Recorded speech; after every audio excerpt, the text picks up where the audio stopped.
Now, it was pretty much a year ago that we left Timor Leste the first time around, after a year and a half of being here. Now, there were a couple of things that happened. It was the start of COVID-19 in March 2020, and there were rumours circulating that the two airports that we would use to fly in and out of Dili, Darwin in Australia and Bali in Indonesia, may potentially close their borders. Therefore, the organisation that we were with at the time decided to fly us back to New Zealand. But at the same time, there was a flash flood in Dili as well. Yeah, there was definitely a lot of damage, a lot of people's houses destroyed and livelihoods destroyed, shops destroyed.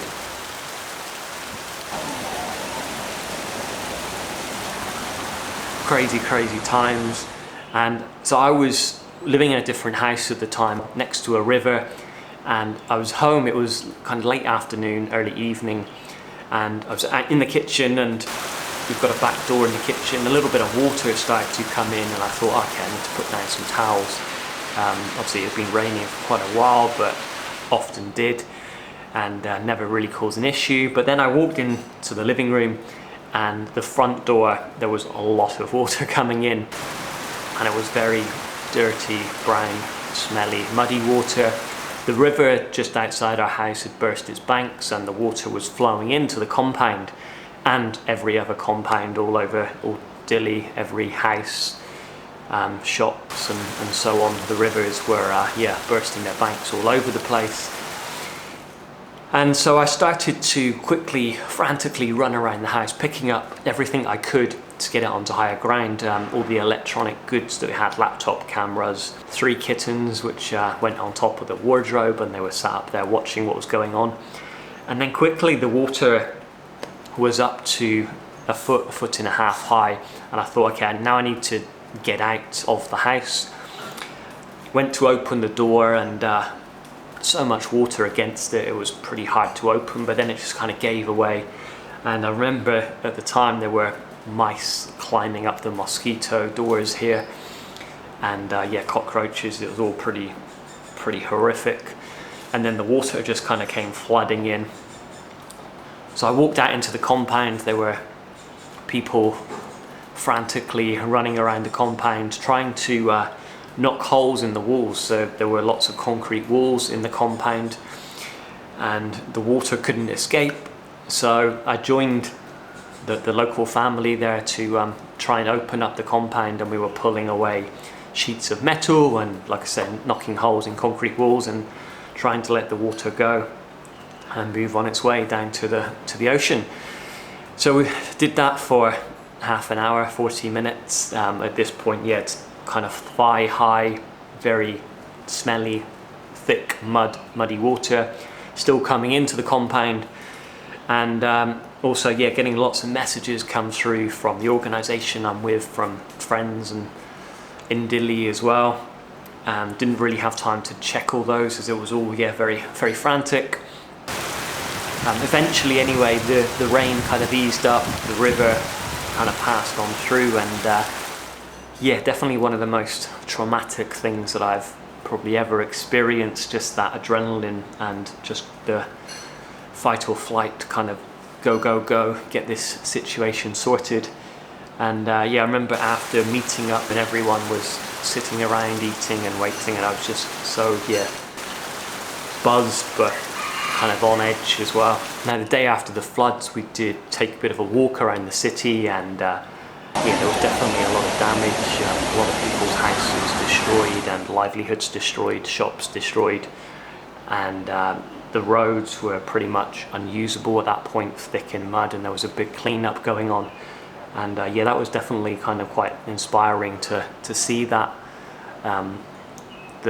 so quickly people were just united and helping one another. Shortly after that, it was that we found out we would fly home. So then it was, we had cleaned up the house, we had all our friends come round, we'd got all the mud out, and the local family were cleaning up the compound. But then we found out that we would be leaving Timor Leste within the next 24 hours, so it was a very quick turnaround. So then we turned our attention from cleaning to packing, and at that point in time you thought, you might be back in 2-3 months at the most. So we packed up what we could, and it was very kind of difficult to leave headwise all over the place at that point, obviously having gone through the flash flood. You know, you're kind of running on adrenaline at that point, but then also with COVID kind of starting as well, and then being told that you're going to be kind of going back to New Zealand, and obviously love New Zealand, no issues there, but in your mind, you know, you're kind of here for a few years. Then yeah, the next kind of day we were on a flight out of Dili, Timor Leste, and flying back to New Zealand. So I thought I'd talk a little bit about when I was back in New Zealand for the 9 months. So initially it was the self-isolation period in the Airbnb, where we had to get friends to get groceries and stuff for us, which they kindly did, and then dropped them off at the door. And you know, it'd been a year and a half since I'd seen a lot of my friends, and you're waving to them through the window. So that was all very odd. I would get out for a walk every day. I would walk for maybe, you know, 1 or 2 hours, take lots of photographs, definitely kind of turn to nature a lot during that time. It just felt very good to connect with nature and be, you know, around nature. So that was definitely yeah, my kind of go-to. Also watched, like a lot of people I guess, a lot of TV, a lot of Netflix, rewatched a lot of things that I'd already watched that I really enjoyed, just because it felt good and it's something you knew, you know. So I rewatched many TV shows, and then eventually once the levels started to come down, we had a bit more freedom and flexibility, and we moved to a new Airbnb. We had a little studio, they had a cat, which was really nice, and we kind of set up home there for a little while. And I applied for a couple of jobs. I applied for jobs here in Timor-Leste unsuccessfully, and also applied for some jobs in New Zealand, some short-term contracts. I actually ended up picking up a very short-term planning contract at the Ministry of Education. Started off as 12-15 days I think, and then ended up being there for just under 6 months all up in the end. And yeah, that was fantastic. It really helped me mentally to have that routine once again, do something that I'm really passionate about and something that I'm confident in doing.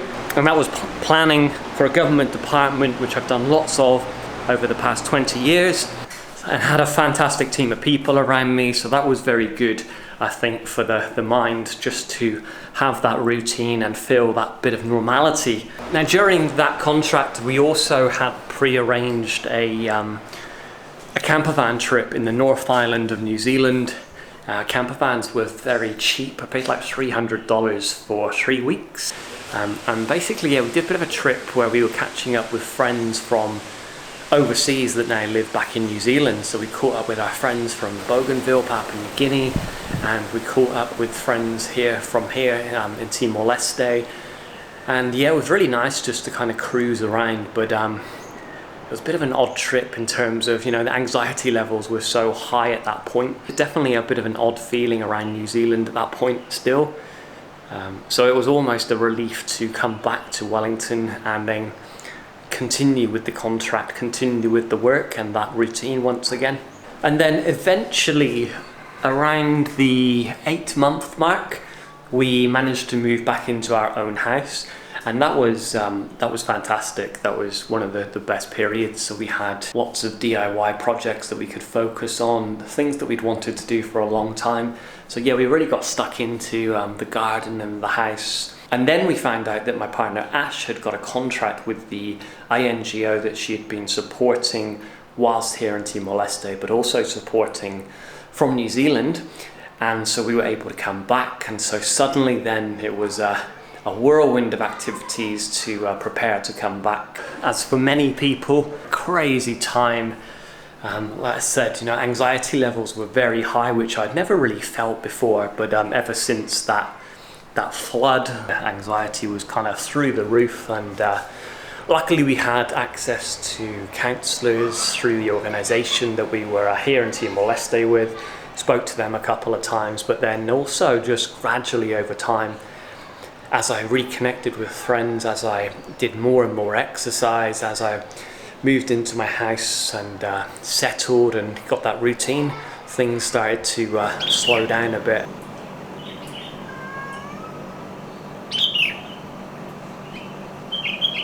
Nine months after being in New Zealand, we were fortunate to come back to Timor Leste, do our quarantine period, and then find a house and settle into jobs and settle back into life in Dili. Now, obviously, we knew it was always on the cards that we may have to isolate, may go into lockdown at some point if COVID did appear in Timor Leste and appeared here in Dili, as it has over the past week. And yeah, obviously with the lockdown having now just been extended to early April, that was something that we were kind of prepared to go through, but you know, it doesn't make it any easier, I guess, when you actually have to go through it. But it's one of those things, you know, kind of staying home and staying safe and going out for essential groceries pretty much at this point, and yeah, trying to keep busy and keep active in the house for now, and just keep watching for the updates and seeing how many cases there are, and yeah, what's going on in Dili and Timor Leste.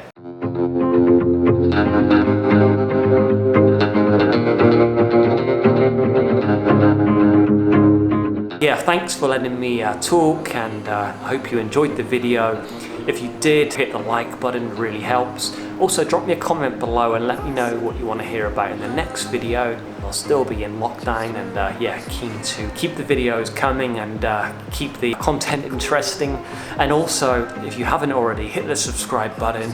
It really helps. I think only 3% of the people that watch my videos are actually subscribed. So let's try and boost that a little bit. Hit that button. Day 8 of lockdown, and we'll see you very soon. Cheers guys, take care, goodbye.